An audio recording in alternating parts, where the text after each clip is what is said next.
Hello you lovely lot and welcome back to another video. My name is Katie and today we have the scrawlrbox September 2022 edition. Of course, it goes without saying we have a print every box, and this month's box is by T. Jurassic. I think that's how you say it. I like it. It's a little bit cheeky, isn't it?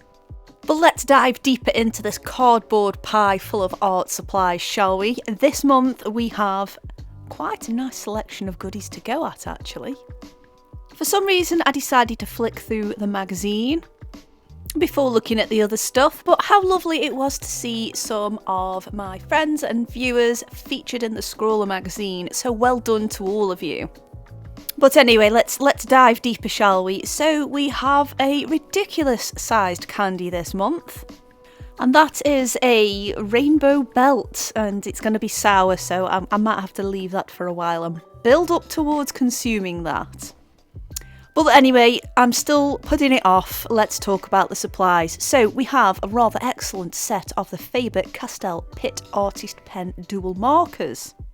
They are in dark sepia, deep scarlet red, orange glaze, you could eat that, ultramarine and leaf green. They feature the best of both worlds. You've got a chunky brush nib at one end and a nice little fine liner at the other, which is great for those little details. We have the Lyra Robinson 3B graphite pencil, and yeah, it's a pencil. It does what a pencil does, and I guess you need one to sketch stuff out. And of course, when you sketch out stuff, you make mistakes, so we have a Derwent Technique eraser to cover up any whoopsies. Well, remove them technically. The surface we have is Frisk cartridge paper, and that is 180 GSM, and we get 10 sheets to go at there, so that's not bad. And of course, this month's prompt, well, technically last month's, but you know what I mean, is fascinating folklore. And I decided to go with the Green Man. I grew up in a little village where there was a well, and every spring there would be a well dressing. My grandparents and a lot of extended family members would often be involved with the decorating of the well, and they'd place all flowers around it, and they'd make these most amazing pictures with these flowers. It was pretty cool, actually. They also had a well dressing ceremony, and that involved having a well dressing queen, and when I was a very little girl, they did ask me if I wanted to be the well-dressing queen, and it was very, very tempting because I really wanted a proper crown. The downside being was that I had to wear a dress, and I was a bit of a tomboy back then, and I was like, I'm going to have to decline this. If I can't wear something that's not a dress, then I'm afraid I can't do it. But anyway, that's just a little bit of useless information for you there. So I wanted to take advantage of the selection of colours we'd got there. We'd got a lot of fall colours, as well as some really nice fresh green colours, and as well as that cool blue. The well itself used to have the Green Man, or I believed it was the Green Man, in the centre, and it would just spit water out of its mouth. It used to kind of terrify me a little bit when I was really young. I used to think it was all manner of things. I used to think it was God. I used to think it was Santa Claus and he was keeping an eye on me, and I might not have been behaving myself, so, you know, the well's watching. And then as I got a little bit older, I believe, anyway, it is the Green Man. But I thought, considering we're in autumn now and we're not in a celebratory spring kind of time, I thought let's add some fallen sycamore leaves. They're not the best sycamore leaves, but I think they do look a little bit like them, so we'll go with that. You'll have noticed as well that when I was swatching out, I did use a water brush, because inside the little booklet that is in the fabulously displayed Faber-Castell box, it did mention, if you're quick enough at least, you could extend the colour a little bit by adding some water. So I actually dug out a water brush out of the pile of water brushes I just don't use, and actually I did find them kind of useful for that. These pens were pretty juicy as well. Like you could get a good clump of ink on the page ready to add the water. However, I actually do quite like this paper in this box, but personally I think it might just be a little bit thirsty for those markers. But hey, once I'd realised that, it was just a change of tactics and approach to it, and it wasn't so bad actually. I did end up having to scribble a bit of these markers into a palette and just add a bit of water and apply it that way because, like I said, that paper's thirsty. But this did prove quite a nice method to build up some layers, as the ink in these pens is quite translucent. I also appreciate as well that we had a good 3B pencil in there where, you could get some dark lines down on the page. The eraser, on the other hand, I'll be honest, it wasn't amazing. It did smudge a little bit, you did have to work at it, and of course when you're sort of being quite abrasive with it, there is a chance you could damage or crease your paper. So I suggest if you're going to use it just for your light outlines, don't press on too hard with your pencil and it might not be too bad. I do think that eraser would work pretty well on Bristol Bud though, that might be something I'll have to research. Another thing to note as well, and I guess this is like becoming a bit of a mantra of mine, but yes, this paper is quite thin and thirsty. There's also a risk of there being pilling, and it's quite easily done when you can overwork an area. And that's easily done as well on this paper.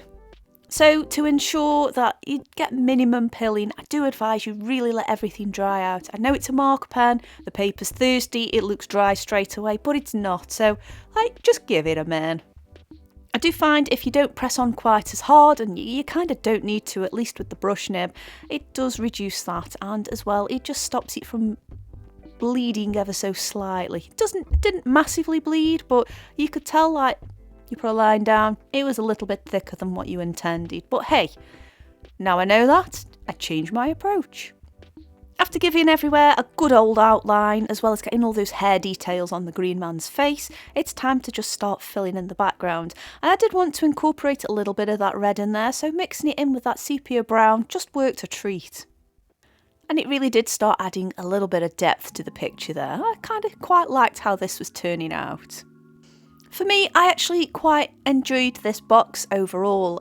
I mean, I'm doing Inktober at the moment and that's all been posted on my Instagram, but don't worry, I will do a flick through video when I've completed them all, so you won't be missing out on anything there.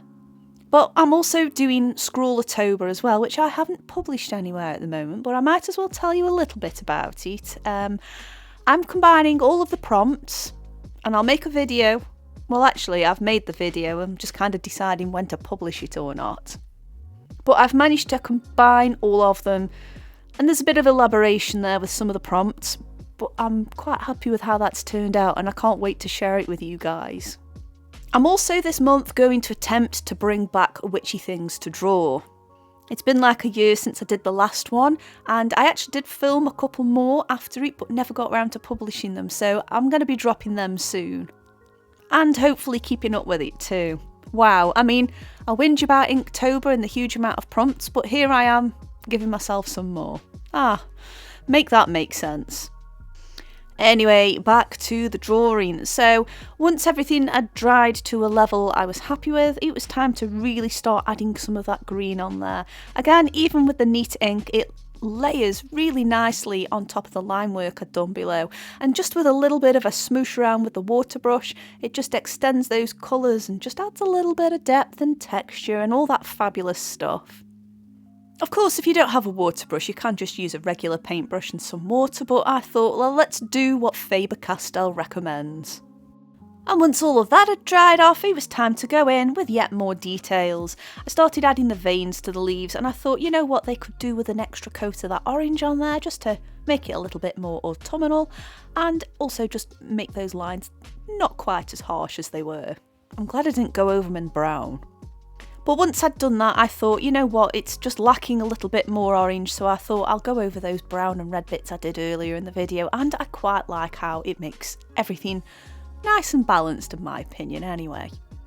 I used some of the diluted brown on here just to cover the vines, and I went for willow vines over ivy because I always draw the green man at least with some willow vines in him. But he's pretty much an embodiment of all nature and botanical stuff, so I think you can have a bit of creative license with it. And once I'd done that, it was time to just add a few more details, and this is where the 3B pen actually came in quite handy. I think if it had included a black pen, it might have been just a little bit too harsh, and I just wanted to get some of those details in there and just make some of the lines subtly a little bit more apparent. By doing this, I just added a bit more shadow on his moustache and on his beard area, as well as just adding a few more laughter lines around the edges of his eyes. And again though, to just add a little bit more of detail in there, I do go and add a few more outlines here and there using the brown fine tip pen. Well, the brown fine tip end of the double pen, you know what I mean. And that really did make everything stand out.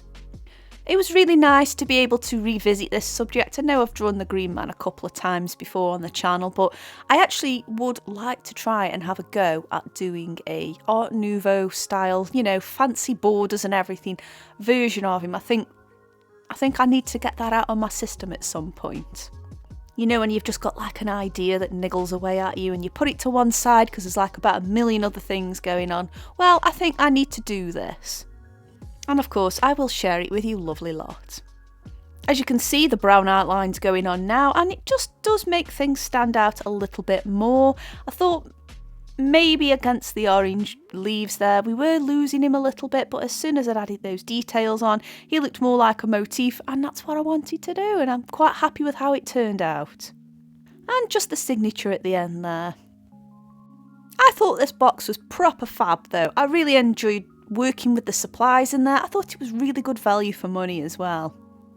I thought the eraser could have perhaps erased a little bit better, and the thirsty paper did present a few challenges, but that aside, I still really enjoyed it. Did you get your box, and what did you think of it? Let me know down below. Anyway, as always, there's more videos on screen I think you're going to enjoy. I want to say a massive thank you for watching, and I do hope you've enjoyed this video. In the meantime, I'll see you lovely lot soon. Bye!